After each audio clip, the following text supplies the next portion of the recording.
ഈ ക്വസ്റ്റ്യൻ നോക്കാം. The HCF of two numbers 65 and 104 is 30.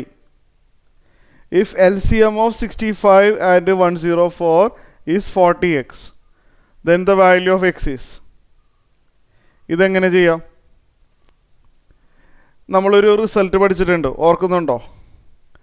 ഇതെങ്ങനെ ചെയ്യണമെന്ന് ഞാൻ പറഞ്ഞുതരാം, ശ്രദ്ധിച്ചിരിക്കണം. ഒരു റിസൾട്ട് പഠിച്ചിട്ടുണ്ടല്ലോ, LCM of A, B into HCF of A, B equal A into B. ഇങ്ങനൊരു റിസൾട്ട് പഠിച്ചിട്ടുണ്ട്. ഇത് ഓർമ്മയില്ലെങ്കിലും ഒന്ന് ബൈ ഹാർട്ടാക്കി വെച്ചേക്കണം.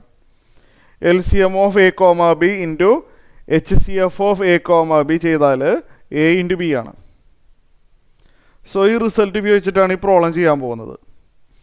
അക്കോർഡിംഗ് ടു ദിസ് റൂൾ ഇവിടെ LCM ഓഫ് ഏതൊക്കെ നമ്പറുകളാണ്? 65 and 104. LCM of 65, 104 into HCF of the same numbers. എന്തായിരിക്കണം? ഈ റൂള് പ്രകാരം 65 into 104 ആയിരിക്കണം.